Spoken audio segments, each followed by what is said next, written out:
We are getting some breaking news in the investigation into the disappearance of Nancy Guthrie. At 5:12 a.m., emergency dispatch received a call from the Grand Canal Trail in Phoenix. An adult female had been found lying unresponsive near the edge of the canal bank. When officers arrived, she showed no signs of life. She was pronounced dead at the scene. Within minutes of that announcement circulating online, one name began appearing repeatedly in comment sections and message threads across the country: Nancy Guthrie. Because when an 84-year-old woman disappears under deeply troubling circumstances, and weeks later, an unidentified body is discovered in the same state, the connection forms automatically. But connection is not confirmation. Authorities in Maricopa County have confirmed only 3 things. A deceased adult female was recovered. A formal death investigation has been opened.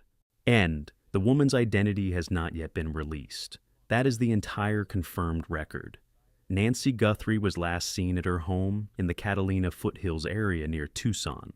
The Grand Canal Trail sits in Phoenix, approximately 120 miles north. On its surface, that distance appears to separate the 2 cases. But in investigations involving transportation corridors, distance does not always reduce probability. Sometimes it increases it. Phoenix is Arizona's primary logistical artery. Major interstate highways converge there. Commercial air traffic routes through there. Anyone needing to move quietly across state lines would likely intersect Phoenix at some point.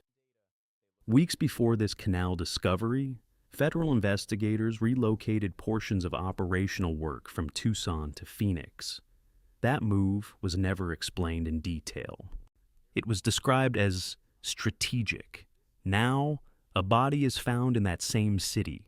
No official link has been drawn, but timing rarely escapes professional attention. Here is the structural issue.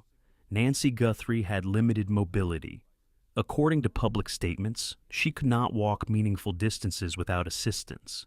She required daily medication. She wore a pacemaker. The idea of her independently traveling 120 miles to Phoenix is not realistic, which means if there is any connection at all between these 2 events, transportation would have been required. Transportation requires coordination, and coordination requires intent. That is where the gravity of this development rests, not in speculation, but in logistics. At this moment, the medical examiner's office holds the only answer that matters: identity. Always until that is confirmed, the investigation into Nancy's disappearance remains unchanged. But if a connection were ever established, the operational footprint of this case would expand immediately. And that expansion would redefine everything. Before this canal discovery, the Nancy Guthrie case had already been shaken by false alarms. A video circulated online, claiming a body had been found near Sabino Canyon, not far from Nancy's neighborhood. The clip spread rapidly. Comment sections exploded. View counts climbed into the thousands within hours. Authorities stepped in and shut it down. There was no body connected to Nancy, no confirmed discovery, no breakthrough. That moment revealed something critical about this case. When public attention reaches a certain level, speculation begins to outpace verification. This Phoenix discovery is different, not because it confirms anything, but because it is real. Law enforcement responded to a physical scene. A woman was pronounced dead. A formal death investigation was opened. There is no viral video driving this development. There is a documented recovery, and that changes the tone. Right now, the medical examiner's office is working through a methodical identification process. It does not operate on headlines. It operates on biology. The first stage is scene documentation, photographs, measurements, environmental assessment. Nothing is rushed. Once the remains are transported, a formal forensic examination begins. From there, investigators rely on 3 primary identification pathways: fingerprint comparison, dental record comparison, DNA analysis. In some cases, identification can occur within hours. If fingerprints are viable and the individual has records on file, confirmation can be swift. In other cases, particularly when remains have been exposed to environmental elements, DNA comparison becomes necessary. That process can take days. In the Nancy Guthrie investigation, law enforcement already possesses detailed identifying records, medical documentation, biological data, known DNA references. If this Phoenix discovery has any connection at all, that connection will not remain uncertain for long. And if there is no connection, that will also be established conclusively. This is not guesswork, it is procedural certainty. Now, consider the broader investigative landscape. From early in Nancy's disappearance, federal agents treated the case as more than a standard missing persons report. Surveillance footage captured a suspect who appeared prepared, carrying a backpack and moving deliberately. There were indications, according to public reporting, of possible coordination. Those details have never been officially expanded upon, but they introduced a structural possibility. This may not have been a one-person event. If multiple individuals were involved, the logistics of moving someone across 120 miles of Arizona highway become significantly less complicated. Transportation would not require improvisation. It would require planning. Planning was already visible in the reconnaissance visit weeks before Nancy vanished. A suspect standing at her door without equipment, returning later prepared. If movement occurred after that night, Phoenix would not be in a logical route. It is Arizona's central artery. But here is where discipline matters. There is currently no official confirmation linking the Phoenix discovery to Nancy Guthrie. None. The human instinct is to close open loops. Oh, when a missing woman and an unidentified body exist in the same state at the same time, the mind tries to connect them automatically. Investigators cannot afford that instinct. They work from evidence outward, not fear inward. Until identification is made, the Canal discovery is a separate death investigation. Nancy Guthrie remains missing. That distinction is critical. At the same time, the discovery applies pressure on investigators, pressure on timelines, pressure on expectations. Because if the medical examiner rules out a connection, attention will shift back entirely to the unresolved structural questions in Nancy's case. If the examiner confirms a connection, the case transitions immediately from missing person to homicide investigation with a defined geographic expansion. Then either outcome changes the operational posture. For Nancy's family, this waiting period carries a specific kind of weight. Every notification, every alert, every breaking headline, each one reopens the same question. Is this the call that ends the uncertainty? Families of the missing exist in suspended time. Hope and dread coexist. Identification is both feared and needed. But investigators operate on evidence, and evidence is about to speak. Right now, everything hinges on identification. The woman recovered near the Grand Canal Trail will be identified. That is not a question of if. It is a question of how long the process takes. If fingerprint records are available and viable, comparison could be immediate. If fingerprints are compromised, dental records become the next pathway. If neither produces a conclusive result, DNA comparison will. Nancy Guthrie's case file contains reference material. Investigators have access to her medical records, biological data, and family DNA comparison points if needed. This is not an unsolved mystery in the abstract. It is a biological verification process waiting to conclude. When that result arrives, one of two doors will close. If the Phoenix discovery is not Nancy, the investigation into her disappearance returns fully to the structural realities already documented. A suspect captured on surveillance appearing prepared. A reconnaissance visit weeks before the disappearance. Interior knowledge referenced in ransom communications. Blood confirmed at the front entrance. Multiple unidentified DNA profiles recovered inside the residence. A pacemaker sync event marking separation at 2:28 a.m. None of those facts disappear. They remain intact, and they continue to point inward toward access, planning, and coordination. If the Phoenix discovery is Nancy, then the case transforms instantly. The timeline becomes fixed, the geography expands. And the central question shifts from, where is she, to what happened inside that house before she was moved.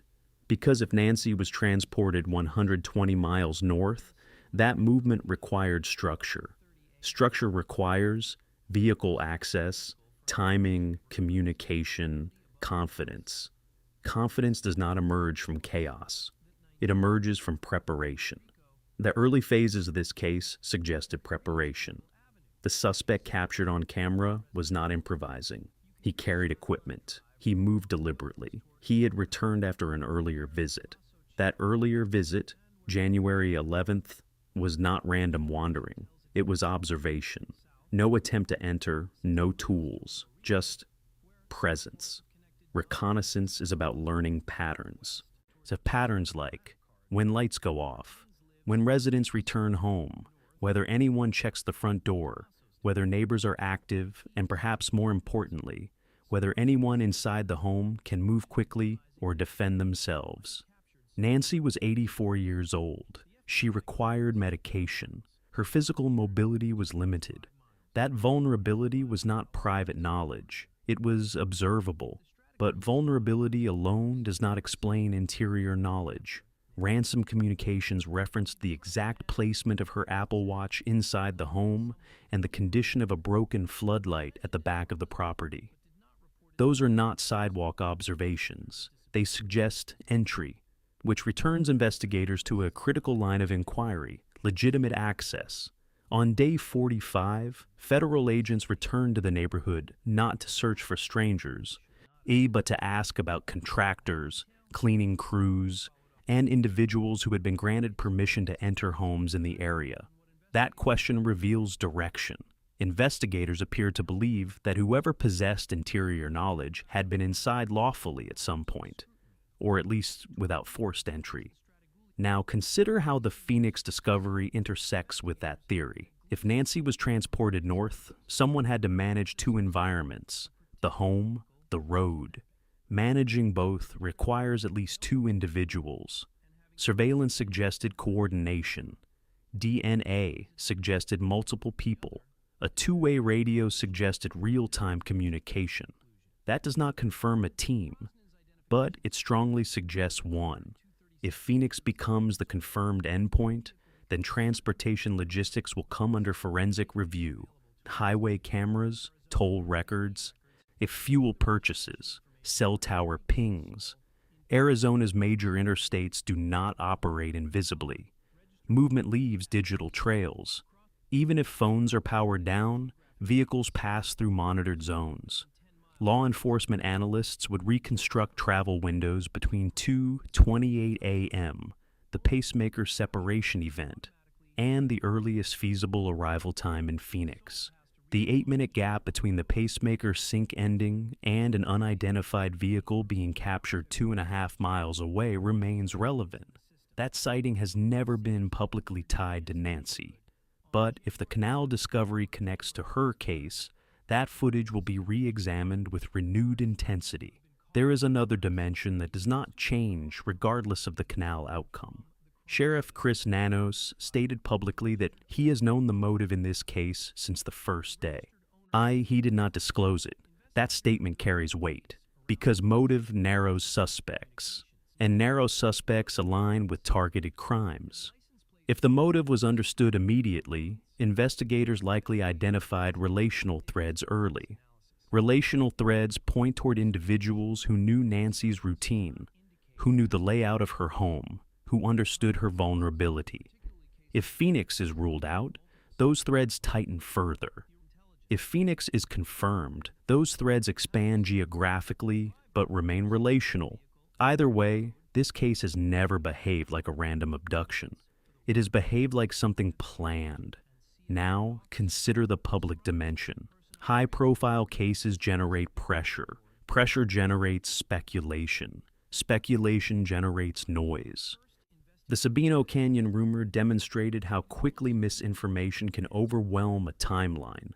But this canal discovery is not rumor. It is procedural reality, which means within days, not weeks, clarity will arrive. And when it does, the investigation will not slow down. It will accelerate. If ruled out, investigators will redirect full focus back to the structural evidence inside Nancy's home. If confirmed, homicide protocol will trigger expanded jurisdiction, deeper federal integration, and a reclassification of investigative posture. For Nancy's family, the waiting period is the longest stretch of time imaginable. Uncertainty is not neutral, it is exhausting. Every notification forces hope and dread into the same moment. But for investigators, uncertainty is temporary. Evidence resolves uncertainty. Biology resolves speculation. And the medical examiner's conclusion will draw a definitive line. Until that line is drawn, one reality remains unchanged. Nancy Guthrie is still officially missing. The reward remains active. The investigation remains open. The structural questions remain unanswered. Who had interior access? Who coordinated that night? Who moved her beyond her phone at 2:28 a.m.? Who left unidentified DNA inside the residence? Whether Phoenix becomes the closing chapter or another painful detour, those questions do not disappear. They wait. And somewhere in the space between Tucson and Phoenix, whether physical or relational, someone knows the answer.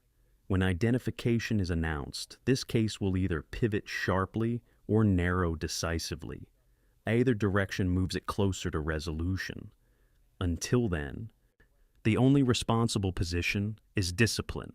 Wait for confirmation, follow evidence, ignore noise. And remember that behind every headline is an 84-year-old woman who played cards on Friday nights and trusted the safety of her routine. The next official statement will not be speculative. It will be final on one question, and when that answer arrives, everything else will move.